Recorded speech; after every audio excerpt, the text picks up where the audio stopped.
on vacation. I ain't gotta go to school tomorrow because I'm on vacation. Not at school. Tomorrow. The entire week. Yeah, needless to say, I am jazzed about that. I know. Super jazz handsy.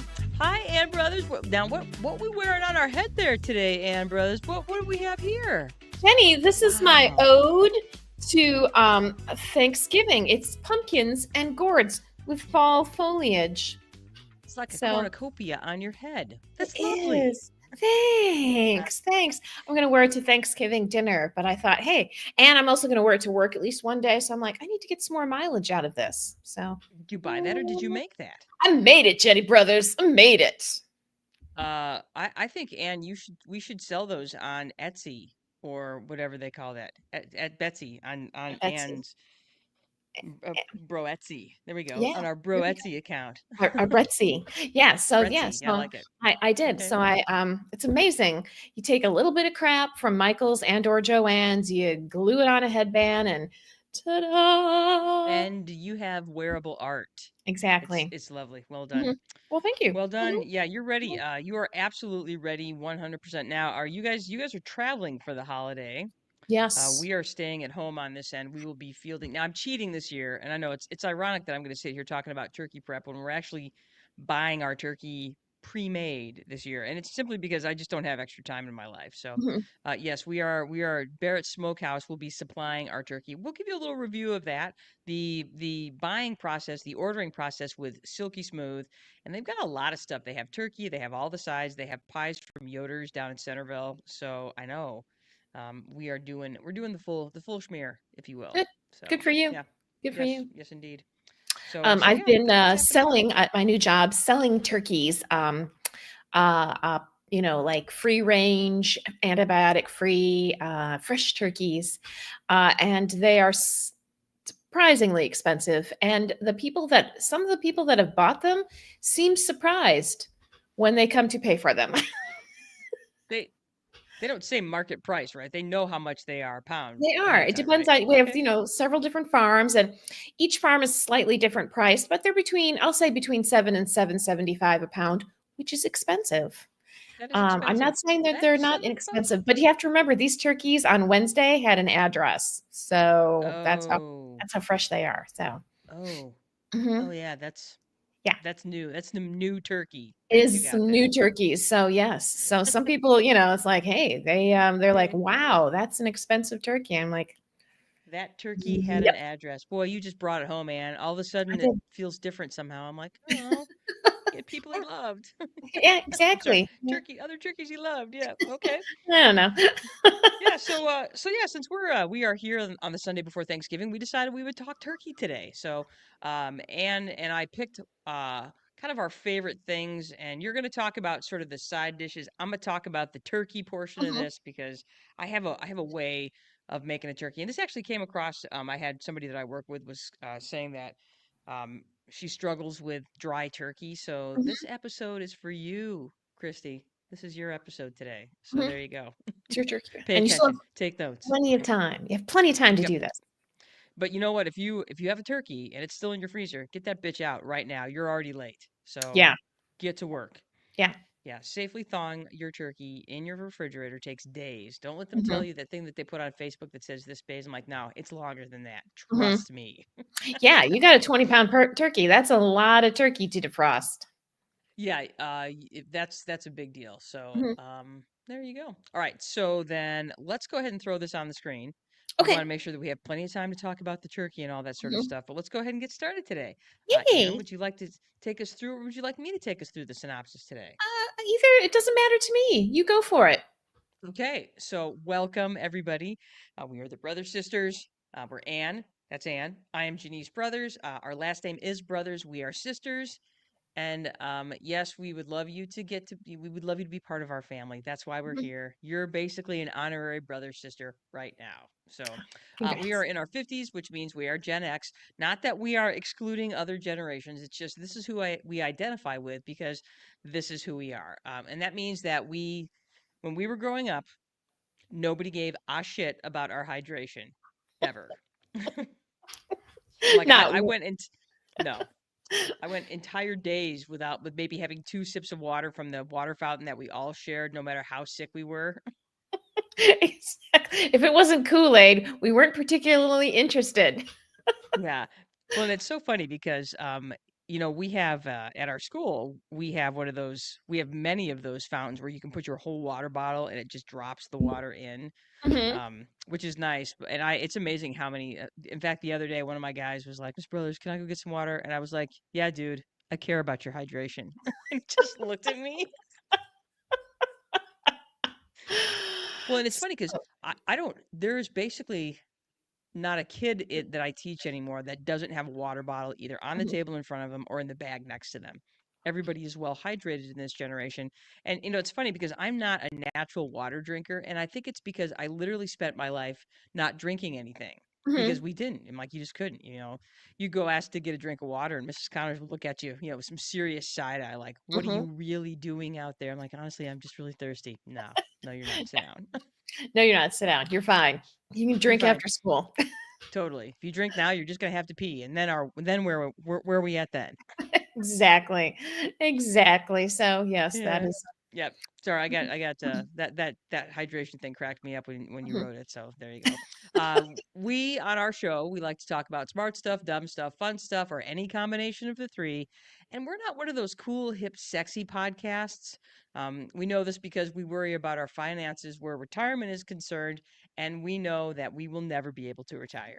So, Yeah. yep. Mhm. Yeah. I'm gonna be that old person trying to how to figure out how to use a point of sale system because that's gonna be the way it is. So Yeah, yeah. and there's gonna be a 23-year-old trying to teach you how to do it. Yeah. And they're gonna be like, oh God. They get the super Oh. heavy sigh thing because, Mhm. I get it. I totally get Yeah. that. Yeah. So that's gonna that so we know that we're not because there's like you have these young cool people that are doing podcasts and they're talking about like edgy cool stuff. We're not that. We're not Mm-mm, edgy and cool. mm-mm. So sorry. We are not a celebrity or influence or true crime podcast. We are the Thanksgiving dinner of podcasts. So much good food, so little time. Unlike Thanksgiving dinner, you can enjoy us all year around and you can sit at the kids table with us because that really is where all the action is. It is. So, yeah. Totally. Yeah, because at the kids' table, you get cute plates that are usually like shaped like turkeys, and you Mhm, have a tablecloth that you can color that has turkeys on it, and that's mhm, why the kids' table is more fun. So, yeah, in my opinion. All mhm. right. Right. Let's see. We are great to listen to when you want to learn things about stuff. And after this episode, your turkey will be amazing every year. That is not untrue. And I will address the whole turkey thing in a little while. We're getting there. This podcast, forewarned, spoiler alert, we are not rated G, PG, or PG-13. We're gonna get all of that shit out before we see our families on Thanksgiving Day. We're gonna do that today. It's gotta go somewhere. Might as It's well got go to go here. somewhere, and from our mouths to your ear. Sorry, Mhm, so earmuffs if you need to. Please join us on our website, Spotify, Apple Podcast, iHeartRadio, Amazon Music. Like, follow, hit the bell, leave us a review, give us your feedback with our questions and answers and our polls, and you can even ask that girl Alexa to play us because she knows who we are. mhm. She knows this shit. Okay, good. All Yeah. right. Yeah, so pretty good. Okay, Mhm, let me see. What do we got next? Again, all the things that you can do to see us and share us, you guys. Share us. Tell people that you love that. If you okay, here's what you do. All right, this is a perfect opportunity for you to not have to eat some dry ass turkey this Thanksgiving. Tell the people who you love who are making your turkey to tune in so we can help them with their turkey making mhm. skills. So that's Exactly. all we're saying. There you Mhm. go. All right, let's talk about our smart stuff, dumb stuff, and fun stuff for the week. And start us off. Well, I did something smart this week. I joined the Chelsea Wellness Center and took my first Zumba class. So, yeah, I've been in a yoga studio for a couple years. And I really like yoga, but I felt like I needed to expand my exercising. And in the summer it's not too bad. I do yoga. I go for long walks. That's pretty good. But it's winter is coming, and I've been wanting to like take more classes. But kind of aerobic style classes, get more heartbeats going in a minute, that sort of thing. So the Nice. Chelsea Wellness Center is actually a nonprofit in Chelsea, and there's Ooh, several different wellness centers that I will now get to go to. It's like a 5 system network in several of the small towns around me. And it's a Jenny Brothers. It's a nice gym. And because of where I work, I got $15 off my monthly membership. I know. significant. I know. They have a sauna, a hot tub, and Ooh. a steam room. They have showers. They supply you towels. Ooh, this is a nice place. This is a place that like gives you mouthwash too, probably. Mouthwash, hair dryers. It's a nice place. And the place where they have like all their gym equipment has 2-story windows. So so it's really tall Ooh, and it faces a wooded area near the hospital. So when I went yesterday and when I was on the treadmill, I watched deer. that's awesome. I know. I know. So So, Anne, though, here's my question. What are you going to do now? I'm like, you spent all those years at the Anytime Fitness in Chelsea. What about the UPS man? You abandoned him. I did. I did. I abandoned him though just before COVID. So I don't There you go. that's been years now. Uh, And so, do you want to explain who the UPS man was? okay, so there was a young man and he was like probably 20. I don't even, maybe he was 21, but he was always in the gym when I was there. And I'd usually go in the morning and he was always there way before I was, hogging the equipment, hogging all the free weights and stuff, giving people, his expert opinion on what they could do. He was quite the chatty young man. Anyway, he used to wear leggings and he was well endowed in, you know what I'm saying. He had so anyway, I was like, damn, he has a huge package. I'm like, oh man, he's the UPS man. He's got a package for you. A package to deliver to you. So every morning I'd see the UPS man. And I shouldn't, he was very earnest. He was very earnest. No, He would talk about his grilled chicken and vegetable routine, and he was always shaking one of those shakes. dude, dude, bruh, it's all about the protein, bruh. So there you Yes. go. And he would talk to other, older bras about, because he was like the youngest bra in the building. But yeah, I was like, oh man, I've got to get the fuck out of this gym. So this gym is nicer because there's a big range of people. There's a lot of like people in their 50s, 60s, and 70s and 80s that go there, and then a lot of younger people. So the first time I went in there was like, all this age variation. And I was like, okay, this is kind of cool. And when I went there the other day, I'm like, I don't think I hate this place, which is usually how I feel about gyms. And I can't wait to use the sauna. So yeah, I did lock myself out of my locker when I got That happens. I immediately locked myself out of my locker and had to call the front office. And I called the wrong number, called the emergency number. So I was like, yeah, I'm batting 1,000 here, batting a fucking thousand. You're But the cute I little got, old lady that's I like, I locked know, myself out of my I locker. can't get in my locker. Hello. So that was It's hilarious. it's an it's an See, emergency. they're like, do you know you call the emergency number? I'm like, well, what else am I supposed to call? This is an emergency to me. Exactly. I can't get the fuck out of this building if I can't get my car keys. So That's awesome. it was. And I'm I like, I love was it. very proud of myself for not falling down in the Zumba class. So, there was like, Good job, anyway, Ann Brothers. it was. Yeah, It good was. for Oh, you. here's Wow. another thing that I thought was interesting. Like the trainers, they have like a half a dozen trainers that work there. They all have to have undergrad degrees in Okay. like health and wellness degrees. And some of them even have master's degrees. So I'm like, oh, well, look at that. You know, That's awesome. so yeah, So it's a pretty cool place. And I was I like, yeah, love it. look at me doing this smart thing Good for for myself. you. Good Yeah. job. I know I have to. Our little gym downstairs is in pieces because of the work we're doing to the downstairs. And like, I literally have not worked out in months. I'm like, I'm gonna have to fix that. Well, Jenny, I have several guest passes, so Okay. Well, there you go. Yeah, yeah, we'll get there. All right. Okay, so for me, the dumb thing was that I went and saw Gladiator 2 with my husband. Not that that was dumb. We had a fun night. We went out. We had a great dinner at Social House. We hung out. We talked to some nice people from Western. It was great. But then we saw the movie and it sucked. That's all I'm going to say for now because we're going to review it next week. But I was not entertained. That's all I'm going to say. Don't yeah. And I'll talk to you about it more. We're gonna do like a super duper what are we calling it? Our movie explosion reviews next week. We're yes. gonna be reviewing both Gladiator and um Wicked. So we'll talk more of that. But kind of a good thing is that Joe and I started watching this program on Netflix called The Man Inside with Ted Danson. That is actually really entertaining. I would highly recommend jumping in on that. We're about 3 episodes in, and it's like not the greatest show ever, but it's certainly entertaining. And I think if you have old people in your life, you'll be very entertained by it. I think it hits pretty well to our age group because all of our people are they have crossed over that and kind of into the old person range, and so there's some jokes in there that I think would they hit us hard, and I think like my parents I think would enjoy the show. I think they would be amused by it as well because they're living this life. so so there you go. This week's Smart Dumb Fun Stuff Week. All right, Ann, let's get to it. We are 15 plus minutes into the show. Let's Okay. talk turkey. Some of our Yes. favorite things about Thanksgiving. Hit it, Ann Brothers.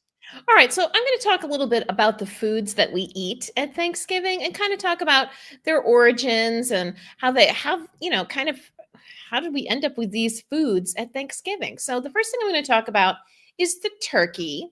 And the turkey has a scientific name. So there's a wild turkey and then the domesticated turkey. So if you see turkeys on, pecking around someplace on, near the side of the road, those are wild turkeys. The domestic turkeys are kind of a big fat white bird, and they're bred to have great big breasts and great big legs and be meat. So they don't live a long time. They're just they don't even like usually they get hatched in the spring and then by November they are dinner. So they don't live a terribly long life.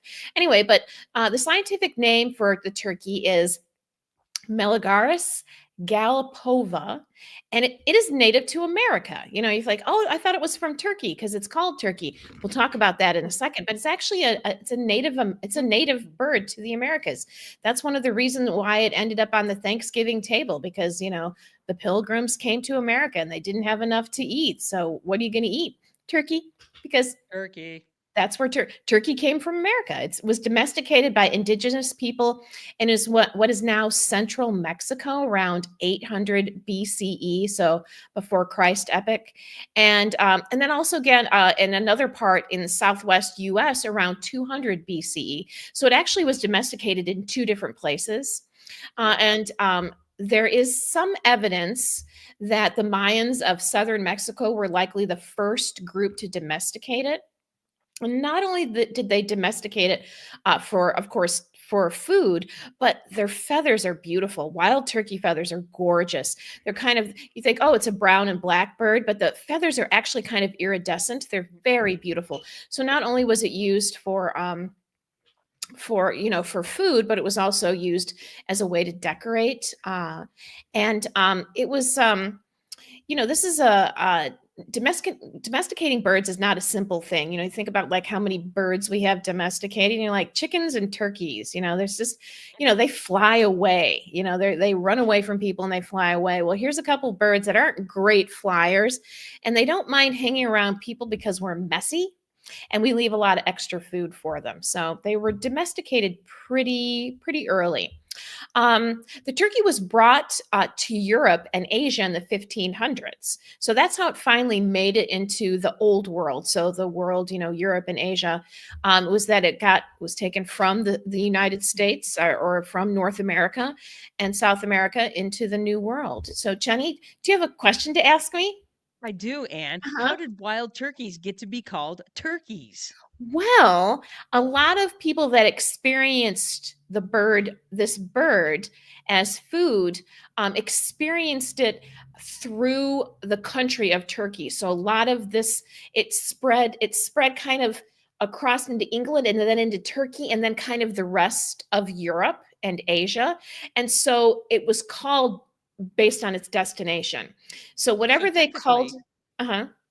it was named after the country of Turkey. It was named after the country of Turkey because Oh, that's kind of who was exporting it, and well, that's so funny. isn't that funny? So that's kind of how it Yeah. got to be called Turkey. And you think about like the Silk Road, and so this was Turkey was a major it was a major import export of European goods to the east and Eastern goods to the west. So it was kind of one of those places where lots of things traveled in and out, and one of the things was turkey, and turkey became a popular thing. It's a very big meaty bird, and unless you're eating swans or something, it's like, hey, so it was just this exotic cool thing from this exotic cool place, so it got called where it came from. Turkey. Turkey. Turkey. Well, who'd have thunk? I had no idea, Ann Brothers. Exactly. You So I have think a lot educated me. some people I think are under the impression that turkeys came from Turkey, and how did it end up in America? It's actually a totally an American bird. There you go. It got named it got named Turkey in a roundabout sort of way. So, Roundabout sort of way. Exactly. So there another you this go. is my favorite food at Thanksgiving are the potatoes. I loved mashed potatoes and gravy. That's my most favorite food at Thanksgiving. But I wanted to talk about potatoes because I think a lot of people think that potatoes came from Ireland. And so the scientific name for potatoes is Solanum tuberosum, and we're going to talk about the tuber part of that in a minute. But this was first domesticated in southern Peru and northwestern Bolivia, along the Andes Mountains. So this was actually a high altitude food that you could grow, which is tricky. It is tricky to grow food at high altitude. But potatoes were one of them. That's where they came from. So again, this is a natively American food. It made it over to Europe and grew well in Europe. It grows well in tons of places. That's why, and it keeps. If you're in a time and place where there's no refrigeration, potatoes you put them in a dark, cool place, and they'll keep for months. So it's a nutritious food. It's got a lot of carbohydrates in it, lots of starch. So it's a nutritious food that's easy to grow and keeps for a really long time. So it did really, really well in European countries because it was just so freaking easy to grow, and you could transport it easily. So you could stick it in a ship, in the bottom of a ship, and it would stay pretty good for months and months. So It's it's going to just one keep of all the those. way across the pond, so to speak. Exactly, exactly. Yeah. So, this was the earliest archaeological verification of the potato, um, is 2500 BCE, but it was probably domesticated almost 8,000 years ago. So we actually have like archaeological data of it, but it's, like I said, it's one of those things that was easy to corn. Like we're not quite sure, like we think corn was domesticated in Mexico, but we don't have the earliest version of corn, so they're not quite sure how it looked. But potatoes, that's, like I said, see how well they keep 2,500 fucking years. Good So job, yeah. potatoes. You're the man. Yeah, so they it's one of those really, and again, if you're going to a party, take potatoes. They're inexpensive and lots of people like them. Now, a lot of people think that when they're eating a potato, they're eating the root, but actually they're eating the stem. So the potato is not, it grows, that's a part of the stem that grows underground. So Jenny, do you have a question to ask me? I do, Ann. You mentioned earlier that they were a tuber. What's a tuber? A tuber is a thick stem that grows underground. So that's the part of the potato you're eating. You're eating the tuber part of it, the thick stem that grows underground. So, what are some examples of other tubers out there? Hmm, that's a good question because there's other plants that are tubers, but we don't necessarily eat them. We usually, if we're most of the time when we're eating something that's underground, we're usually eating the root. So with sweet potatoes, you're eating the root. With beets, you're eating the part of the root. Other things we eat are like bulbs. But so there are other plants with tubers, but none that I can think of off the top of my head that we eat. That's cool. We Hmm. have Linnea. Linnea is with us. Hi, Linnea. How are you? Hi, It's Linnea. great to see you. All right. She's made a comment that the Irish liked cultivating potatoes because the food is underground, so their enemies could not come and trample their crops and starve them. That's a See? that's a great point. That is a really good point, Yeah, Linnea. it's Thank like you for sharing that with us. they set a cornfield or a wheat field or, on fire, but it's real hard to set a potato field on fire. And again, the more you tromp the ground, it doesn't really hurt them as much, a nice thing about, okay, this is another nice thing about a potato. If you cut off, like the eyes of the potato, those are the roots. If you cut one off and bury it, you might end up with another 15 potatoes from that one eye.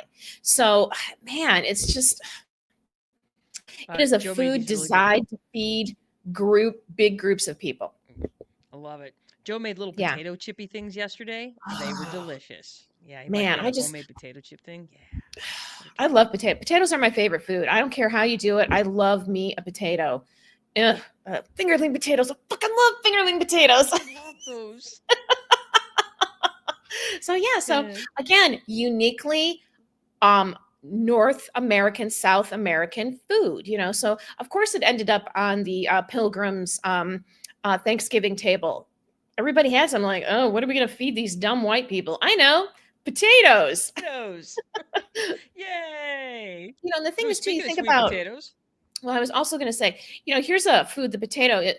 This is in a pretty rugged area where it was first cultivated, but it was easy to transport to other parts of the Americas. So that's why it made it so far, is because, hey, here's a food that's easy to transport, and we can trade it for other things like turkey feathers.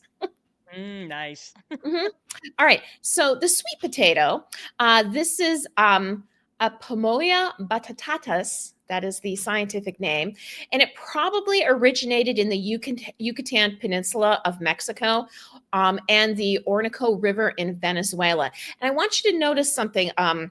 We keep talking about these origin foods and how a lot of them originated kind of in Mexico into Central and northern southern America. So you could kind of think of this area as our Fertile Crescent. We're like instead of like over kind of we're in oh gosh, in the Middle East, where we have wheat and other grains that started there. You could think of that as kind of starting here. That's where a lot of foods started and then traveled north and south. So again, Cool. this is another example of this. Now, a sweet potato, this is a root that we do eat, and it grows in vines. It grows on vines underground. Again, lots of good starch, lots of good sugar, very versatile. They last a really long time. You can store them for a super long time. And again, you plant one single part of it, and the whole thing goes crazy. And you got a bunch of sweet potatoes. Jenny, would you Yes, ask Anne? me? Do you have a question to ask me? Yes. What is the difference between a sweet potato and a yam? That's a very good question, because a lot of people think that they're the same thing, and they're actually two very unique plants. So the sweet potato is a temperate plant, which means it grows in areas that have the four seasons. It's higher in sugar, so it's much sweeter. And a yam is actually native to parts of Africa.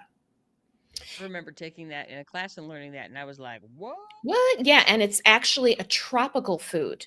So it's more starchy, not as sweet as a sweet potato. You can kind of bake them in similar ways and do similar things to them.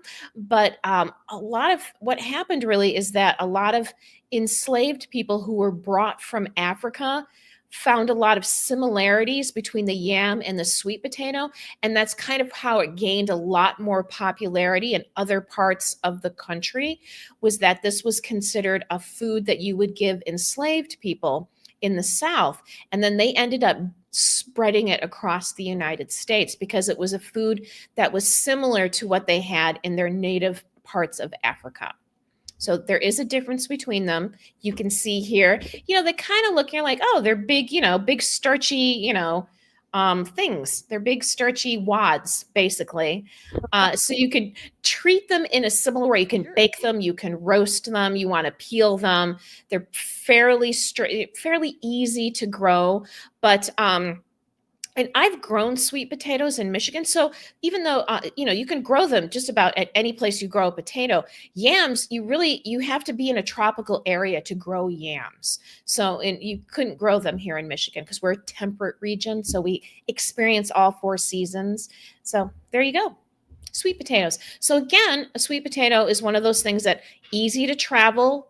So it made it all over North and South America, and maybe it was one of the foods at the pilgrim dinner. Maybe not, but very well likely, because again, you think about this time of year, it's getting cold. It's not like you're going to have a bunch of fresh fruit. You're going to have stuff that lasts. Well, and I think it was Joe that was telling me even today that as far as nutritional needs, sweet potatoes are very high in vitamin C and vitamin A. So those Yeah, and are, potassium. a lot of potassium. So you're not getting scurvy if you're dining on sweet potatoes. So yay, Exactly. sweet potatoes. So good Yay, job, sweet Joe Peters. potatoes. Fun Hmm. fact. Fun I fact. like the fact that you referred to them as big starchy wads. You're a big starchy wad, Aaron Brothers. What? What? Big starchy wad? Exactly. It's like, hey, big starchy wads are what keeps big groups of people alive. So, Boy, that's the truth. And boy, and if it's not there, as we learned with the potato famine, it really the effects are devastating. So yeah, yeah. exactly. Exactly. So I was going to talk separately about pumpkins and squash, but I'm like, pumpkins are squash. So why don't we just talk about pumpkins, because they are a squash, and you often see squash at holiday Thanksgiving. And an example of a squash is a pumpkin. And we usually, and the nice thing about pumpkins and squash in general is it's a very mild food. So you can do a lot of things to it to have it take on other flavors. Like this time of year, the pumpkin spice latte. Basically, none of those pumpkin spice lattes, like maybe 1% of them have pumpkin in them. Most of them are just spicing. And a lot of the what we like about pumpkin is all the spices and the sugar that you add to it, because it takes it on so readily. It's the same with sweet potatoes. It's like it's not a super flavorful um plant, but you can add a bunch of stuff to it and it tastes delicious. So that's nice. It's not very strongly flavored, and most squashes aren't. Most of them are fair. Like there's a spaghetti squash, and you bake that, and it comes in like these strings. You add spaghetti sauce to it, and voila, it tastes like spaghetti. And you take acorn squash or butternut squash, and you cut it in half, and you roast it, and you drizzle maple syrup all over it. And you're like, this is delicious. And I'm like, of course it is. You just put a bunch of maple syrup on it. So it's a good food. It takes on a lot. You can do a lot with. It's versatile. There we go. They're versatile. I So love it. squash comes from the genus cucurbita. Cucurbita. So that's the genus name of it.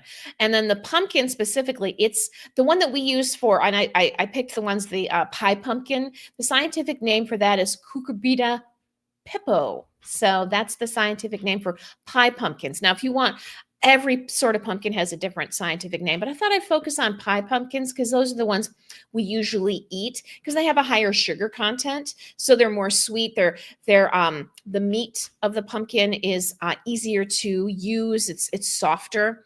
Sometimes those giant pumpkins, they're cool because they're giant. They're not great because they taste good. The squash was domesticated in Mexico about 8,000 years ago. Again, here's another food that's fairly easy to grow. You can get a lot of vitamins, minerals, and nutrients from it. You pair that up with potato or beans, and you've got a complete meal. If you It's put very easy to corn, grow. I accidentally grew. Sorry, I yeah, interrupt you. I was going to say I no, go accidentally ahead. grew pumpkins a couple years ago. So no, I was just saying Yeah. I had some old pumpkins that I tossed into my garden and then they Mhm. just grew and I accidentally grew pumpkins. Yeah, no, I accidentally grow pumpkins almost every year, and I was like, "Oh, there's a pumpkin plant," and I do nothing to it. I don't water it. I don't protect it, and I usually get 2 or 3 pumpkins out of it. And I was like, "Dang!" And I didn't even try. So yeah, they're super easy to grow. All squashes are quite easy to grow as long as you have the right one for your region. They're pretty forgiving. Like zucchini is a type of summer squash. Oof, pretty soon, you grow a couple. You plant 2 zucchini plants, and pretty soon you're going to be looking for unlocked cars to put extra zucchini in because it's just everywhere. Super mild, easy to grow, lasts for a long time. Again, back in Mexico, fertile crescent area. Awesome. Uh, so Linnea, I have good news. All you have to do is just show this episode. You can sit back, relax, enjoy an extra cup of coffee. and I'll try to keep all the swearing to a minimum. So, or you can just bleep that out. So, you're welcome. Yeah, so enjoy. Just to Thank you. make Linnea's job easier, a couple other foods that came from the Americas that have spread to Europe and Asia, and a lot of people think that are native to those regions. One is tomatoes. Tomatoes are an American food that ended up all across Europe, and the other one is chilies. Hmm. Hot peppers. Any hot pepper, no matter where it is in the world right now, started in Central and South America. So those are all Okay. things that came, and now we think of them as like we think tomatoes are Italian. We think a lot of like the super spicy stuff that you find like in Asia, like in China and other Asian places with really spicy food, like in India. Those all came, all those peppers came from the Americas. It just spread like wildflower, And then that's another thing too is like easily they came domesticated, so all you had to do was like keep growing it into the region where you like it, and all of a sudden it seems native. Anyway, so there you Ooh, go. nice. Jenny, do you have a question to ask me? Yes. And why is squash a fruit and not a vegetable? Well, anything with a seed is considered a fruit. In botany, there are no vegetables. The term vegetable is a culinary term that you find in that chefs use. Basically, they use it to describe a plant food that is not sweet. And then they use fruit to describe a plant food that is sweet or has higher sugar content. But if you are a plant and you have seeds, you are considered a fruit, no matter Okay, how okay, sweet or not sweet you are. okay. And you ready? Ready? Yeah. Okay. You're gonna say fruit, not a fruit. Mhm. Tomato, Fruit, avocado, fruit, apricot, fruit. because they all have seeds. There we Because they go. all have seeds. So a lot of people think, "Oh, well, like, celery, isn't celery a vegetable?" No, celery technically is a stem. Isn't asparagus a vegetable? No, asparagus is technically a stem. Isn't a potato, a vegetable? No, it's technically a stem. Is a radish a vegetable? No, it's a root. So, in botany, they don't describe things by, they're not describing vegetables never used. They're either describing it by how it forms around a seed or it has seeds in it or what part of the plant is from. Lettuce is not a vegetable, it's leaves. You're eating the leaves of it. So that's what they're focusing on. So yeah, there you go. So there you go, Sexy. Jenny Brothers. I love it. Yes. Now we have the cranberries. Now talk about a food that's like you need some vitamin C, cranberries. So, but cranberries are not easy to cultivate. So we have their scientific name, Vaccinium carpon, and it's native to bogs and other wetlands of northeastern North America. And it was first cultivated in Massachusetts. I'm sorry, I put down 1920. It's actually 1820. So that's when it was Gotcha. first cultivated. So, we've been talking about all these foods that were cultivated thousands of years ago, in Mexico or Central or Northern South America. And now we have this food it's North America. This is a Northeast American food. And it wasn't cultivated in the Americas until the 1820s because it's difficult to do. It's you can find it growing wild, but it wasn't. Nobody took the time to like say, "All right, I'm going to create a bog and produce cranberries in my bog," but that's what happened. So, but it didn't happen until in the Americas until well after we became a country, and it was definitely used by indigenous groups, of course, because it's so high in vitamin C. But if you've ever had a cranberry that's unsweetened, it is difficult to eat because They are it's unpleasant. unpleasant. So it's not Yes. something you use like, it's like, oh, I'm gonna, Ooh. we make cranberry juice, but you know how much sugar's in that, so you can like get that shit down. Yeah, if you've ever had raw cranberry juice, blah. Bleh. Yeah, it's pretty gross.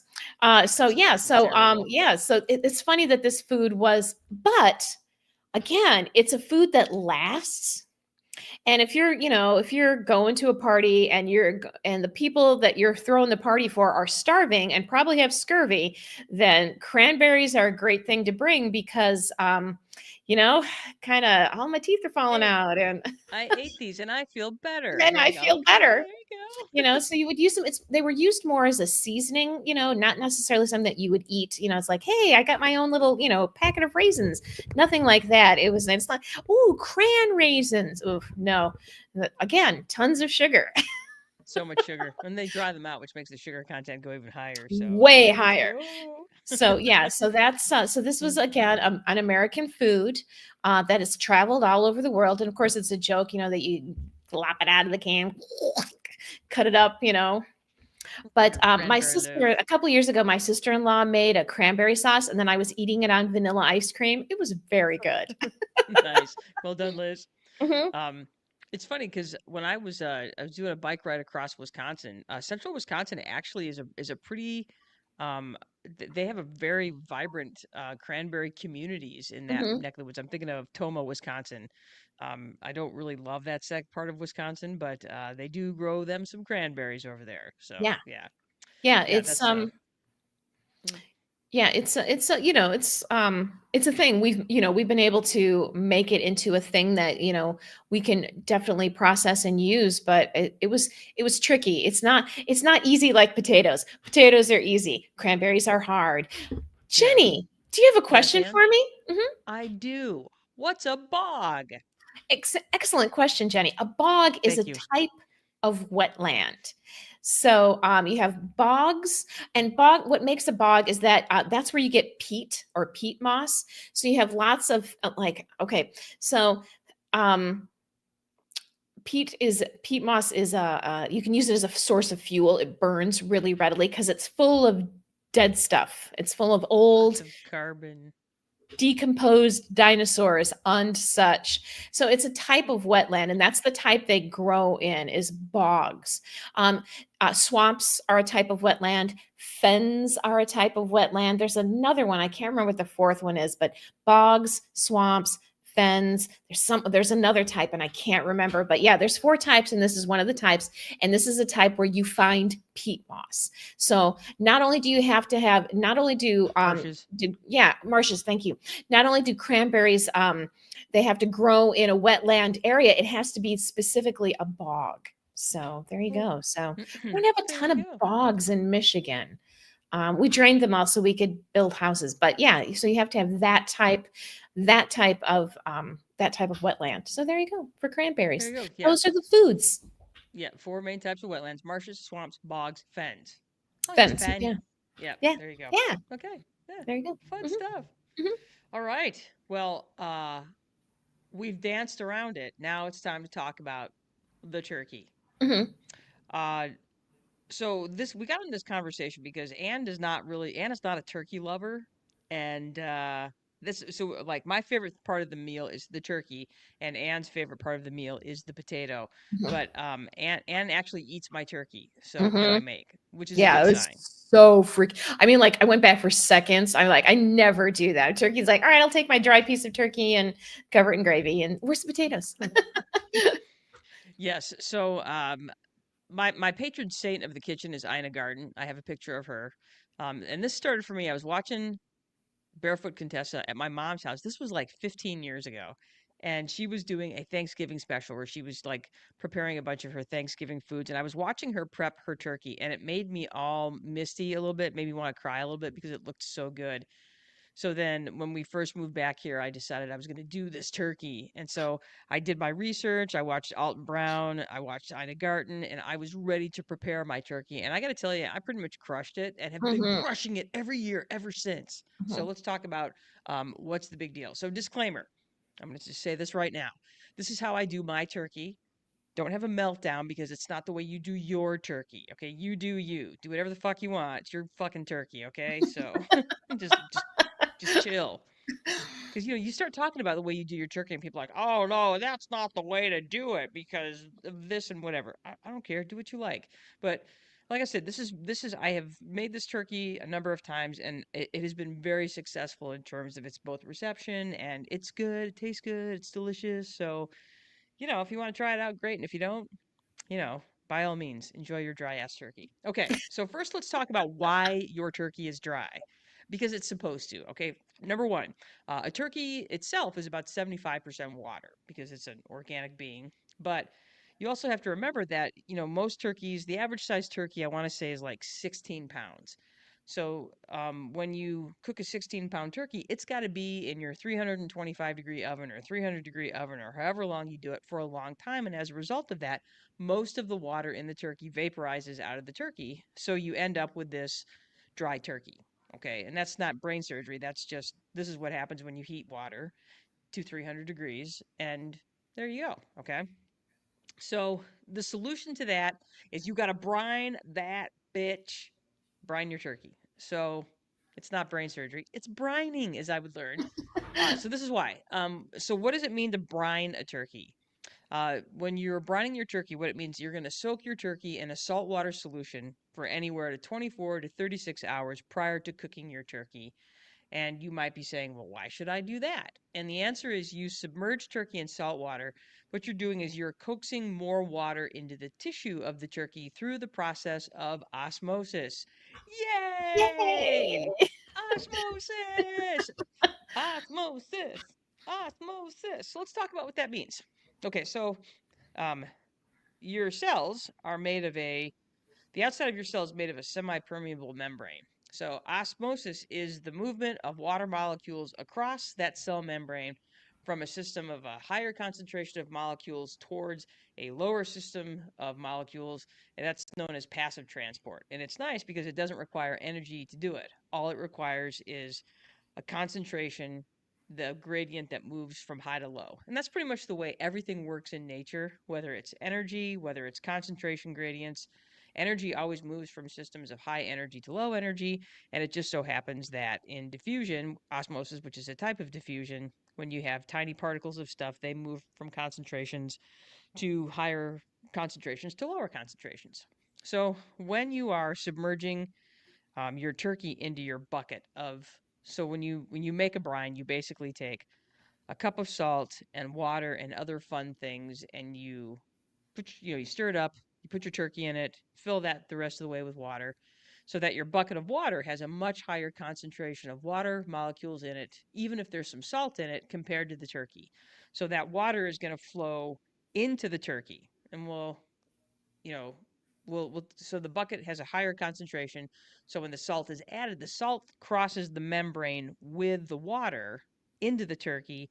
And then what the salt does is it opens the tissue of the turkey even wider and allows more water to get in. So the water is going to come in anyway, but by adding salt, it, like I said, causes that tissue to expand even more, allowing even more water to go in, so that your turkey now will have an excess of water. So when it's in the oven, and it's in that oven for 3 hours or 3.5 hours or however long it's in your oven, the much of the water will evaporate off like it always does. But because now you have an excess of water, there's still plenty of water left in the turkey so that you can have you a nice juicy bird. So here's the picture um, of osmosis happening. So the picture, the part of the picture on the right is your brining solution. The blue represents the water. The white represents the salt particles, and on the left is what your water particles look like within your turkey. So that's osmosis doing its thing, bringing more water into your turkey. So that's the first most important step. Okay. So again, it's science, bitch. Let's go. So it's just one of those things, and you have to be one of the things that if you've never brined a turkey before, there's certain things that you have to think about and do. So that's what this next part. I'm just talking to you about how to brine and prep your turkey. So here it is. Okay, certain things to know and do before you brine your turkey is that you need to make sure that your turkey is completely thawed, because just because your turkey is sitting in water doesn't mean it's going to thaw any faster. And we'll kind of talk about why in a minute. So your turkey needs to be completely thawed. The guts package needs to be removed. If this is your first time dealing with turkey, just know your turkey's going to come with a couple of different openings. One in the front where the head used to be, and one in the back. And in the front, you're going to find the neck. So you got to dig after it thaws. You got to dig the neck out of the front, and you got to dig the package of guts out of the back end. So you can't do that until your turkey thaws because they're frozen in there. So you're going to want to make sure that your turkey's nice and thawed. So remove the neck. Actually, you can just leave the neck in there because that's going to brine too, but remove the guts package. Um, so note if you've not started thawing your turkey in your fridge, you're going to need to get started, and you're probably going to have to do some back and forth between thawing it on the counter and thawing it in the fridge. Now, I'm not going to sit here and say you've got to thaw it in the fridge the whole time. You don't, but you have to be very careful that if you're thawing it outside the fridge, that you need to make sure that you're moving it back to the fridge fairly regularly, because you want to make sure that the bird is not growing bacteria on it. That's what the when you get food poisoning, it's because you're eating bacteria of some sort. It's Mhm. probably E. coli. Oops, but you can also just pick up other bacteria. So just know that. So there But you go. But sorry. exactly. Okay, so your turkey's thawed, all the stuff is out that needs to be out. It's been safely thawed. So now it's time for you to get a big ass receptacle. So normally what I do is I get myself a new 5 gallon bucket every year, and I clean it out, sanitize it really well. Make sure you have a lid to go with it. Okay. You need something big enough that's going to hold a big turkey. Now, like I said, the average size turkey is about 16 to 20 pounds. We don't have a super big family, so I usually hover around anywhere between a 15 and 20 pound turkey. This recipe works just fine for that. So get your big bucket with a lid, and let's talk about stuff that you will need for your brine.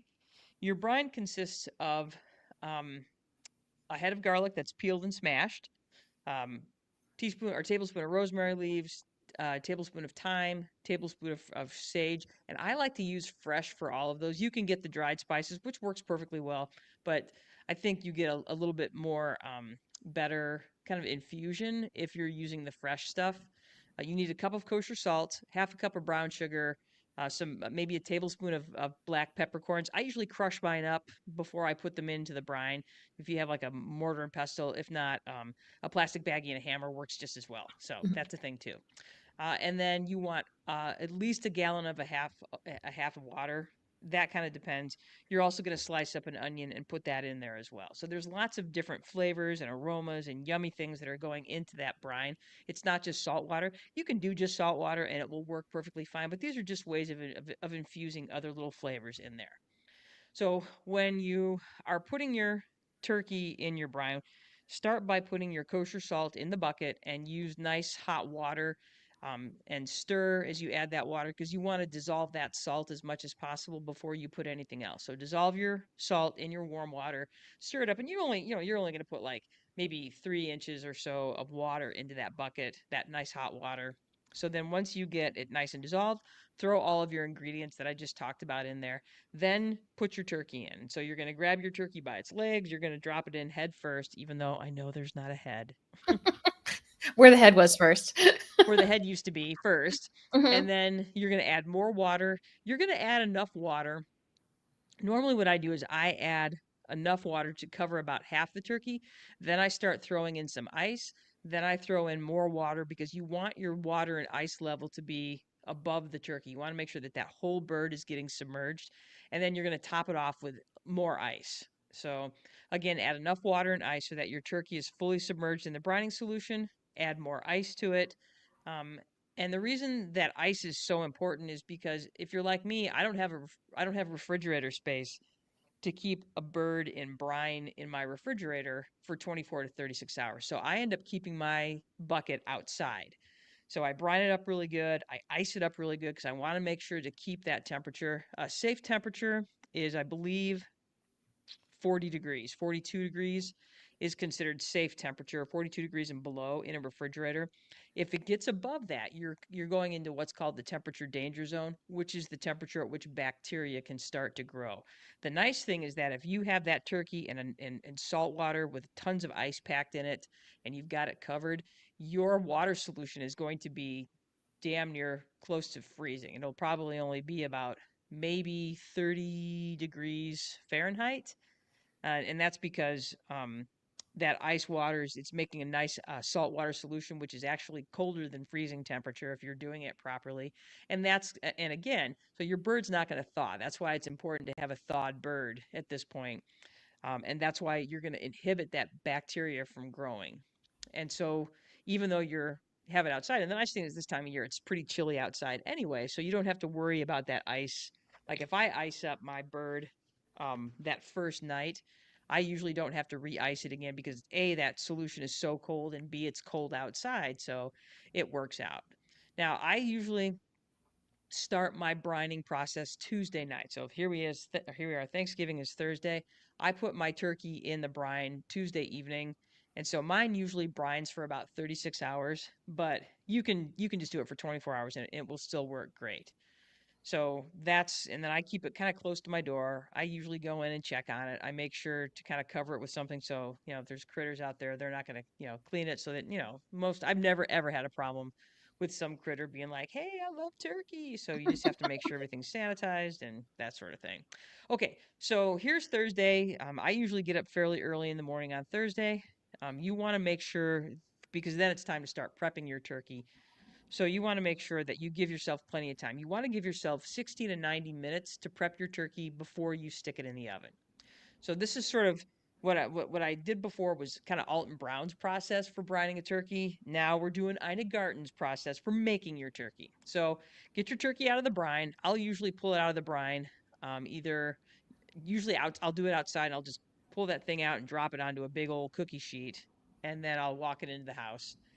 And you're gonna want to make sure to take paper towels to it and just make sure it's nice and dry. You don't want to try and butter up a wet turkey. So dab off as much of the water as you possibly can. If there's water in the cracks, dump out that. Pull the neck out of the turkey now and make sure it's nice and dry.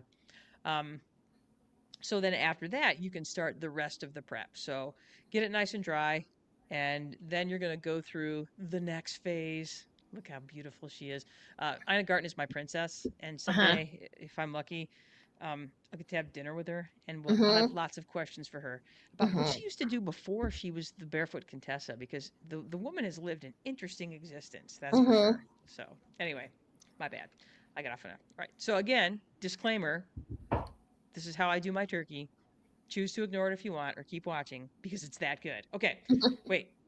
All right, so what I do here is I'm going to go ahead and share this little document here because this is my process. I'm going to share this. Can you see it okay, Ann Brothers? Yeah, I can Oh, see it. there it is. Yeah. So you probably can't see it, but so what I do is I make a butter spread. So you take 2 sticks of really good butter. In fact, I usually just take, two of the big things of Kerrygold butter because Kerrygold butter is so far superior to any other butter on the planet. I'm exaggerating, of course, but I just really like, as far as butters you can get here in the States, Kerrygold's yummy. So take a couple of big things of that, make sure it's soft, stick it in a bowl, juice a lemon on top of it, add a tablespoon of thyme and a tablespoon of sage, some rosemary, and a tablespoon or teaspoon of kosher salt, not a tablespoon, sorry, teaspoon. Mix all that up. So you've got this really great butter paste with all this yummy stuff in it. And then what you're going to do, you are going to get under the skin of the turkey. So if you're super careful because you don't want to tear the skin, I usually put on a pair of rubber gloves and actually butter up the gloves ahead of time. And then what you do is you kind of slowly work your way. I start with the neck portion and you slowly work your way up under the skin, making sure to be super patient and not tear it. You're essentially, um, you know, separating the skin from the meat of the turkey. Do that, and then what you do is you take handfuls of that awesome butter that you've made, and you just rub that all over the inside of the turkey. So the breast area, you do it towards the back end of it. You try to get, in the legs, and just coat that baby inside and then outside with butter. And then in the back crevice, the two crevices, the neck area and the back end of the turkey, you're going to quarter a lemon, quarter some garlic, quarter an onion, and put those things in there. You want to preheat your oven to 500 degrees. I know that sounds super scary, but do it. And then you're going to get your turkey on into your big pan with the little wire tray that it sits on. Get that into the oven, and you're going to cook it at 500 degrees for 15 minutes. And then you're going to turn your oven down to 325. So after that 15 minutes, bring that temperature down to 325. And then you're going to cook it for the next 2.5 to 3 hours or until your turkey breast temperature is 160 degrees. Every 30 minutes, you want to be popping that baby open. You want to be basting that turkey with that butter, all those butter, fat, and butter drippings that are coming from the turkey. Um, once your turkey is cooked, you're gonna tent it. And don't even start my mom about tenting the turkey because you're gonna get an earful if you don't tent that motherfucker, okay? You tarp it, Jenny. You don't tent it. You tarp it. Right. Sorry, my bad. You got to Hmm. tarp the turkey. If you're tenting it, Cynthia's going to give you an earful. Hmm. So, and essentially what's happening at that point is after you take the turkey out of the oven and you tarp it or tent it, Hmm. whatever. You need to do that for at least 20 minutes because what you're doing is you're letting that turkey rest. So it's anything that's kind of out on the surface, it reabsorbs that moisture that's kind of on the outside waiting for you, and it basically is It delicious. is. So It's there so you go. freaking good. And my favorite part of the turkey is the skin. And it doesn't matter to me if it's crispy or soggy skin. I just like that part of the turkey the best. Man, the skin on that turkey is so fucking good. It is because, and that's what you're basically crisping it right away. As soon as you stick it Hmm. into that 500-degree oven, it's like, yeah, let's go. And so it does. It gets a nice brown on it right off the bat, and then it just gets more golden from there. So, The yeah, last I've time, done this. yeah, Go the ahead. last time Jenny made a turkey, there was no leftovers. We devoured that bird. I mean, I have never been in a house where like there was a 20-pound turkey and there was nothing left. Yeah. It's good, and it's, Mhm. and I love doing it. I'm actually a little bit sad. We were doing some shopping today, and I was a little sad that I wasn't doing turkey this year because, I'm taking some extra classes and stuff this year, and I just didn't have the time to commit to doing because it's a process. You Mhm. really, Mhm. you have to plan, you have to time everything out. I'm still gonna make some stuffing, and we're still gonna do our own potatoes and stuff, but I do feel a little bit. I'm like, I might actually buy turkey later and just do it because I love it so much. So so, good. so yeah, and Ooh, it's just Jenny, it's good. January turkey. Oh, in the depths of Mhm. winter when you just want some turkey. Okay, Mhm. maybe I'll do that. Maybe I'll buy a turkey and just throw it in the Mhm. freezer and just have it for because turkey prices right now are good. So this is Mhm. this is the time of year to get you a turkey. So, but yeah, it's delicious and it's fun, and I Thanksgiving is one of my favorite holidays simply because I like the camaraderie of it. Mhm. I think it's fun. It So is there fun. you go. It is. Yeah, dude, we just crushed that hour, and look at us go! I Holy know. moly! Who knew that we could talk So about food for a full fucking hour? Oh, we did. dude. Oh yeah, no problem. So yeah, anyway, thank you for spending another hour with us where you learned things about stuff with the brother sisters. This week, you guys, we talked turkey and we talked Thanksgiving foods and took us through the history of some of our favorite foods like squash and potatoes and pumpkins and cranberries and a little bit of history of the bird and how all this stuff is, basically native to the Americas, which is Mhm. awesome, and that even though these things have been scattered all over the world, they came from here. I Mhm. talked to you about prepping your turkey. If you've never made a turkey before, this is for you. If you've made a turkey and you've had some dry problems in the past, Mhm. yeah, the extra step of brining, it's not that tough, and it does wonders for your bird. So, Mhm. and then again, the whole buttering thing with the skin is just really good. So, Yeah, so amazingly good. it's freaking delicious. Mhm. So anyway, we would love it if you joined us next week. You can always, tell your people to enjoy us on Spotify, YouTube, Instagram, Facebook, Apple Podcasts, iHeartRadio. You can find us all over the place. We're everywhere, and yet We're we're just not right. oversaturated. We're also right Exactly. here. So We're yeah, also just right here. just right here, just right here, doing our thing. So Mhm. yeah, so join us on that next week, you guys. We are going to be we weren't quite sure what we're doing. We're pretty sure we're going to be reviewing some movies next week. So Mhm. we are looking to talk about more about Gladiator and also Wicked. We may or may not have entertainment expert Chip Maley with us. We're still figuring out some schedules and stuff, but these are the two big, hot, heavy movies that are out right now. So we're going to talk about those things. Um, yeah. So yeah, Yeah. it's been a full week, and it's going to be a busy full week. But we're not going to leave you. We're going to let everybody enjoy their Thanksgiving, and then Mhm. we're going to do it as well. Yeah. So anyway, until then, until next week, you guys. I am Janice Brothers, and with me is my sister. And brothers. That's correct. And we want you to Mhm. get out there. We want you to get out there and do something smart or do something fun. We are out of here. Bye. Again, this is the Ballad of the Brother Sisters by Mad Max Caselli. All right, guys, peace out.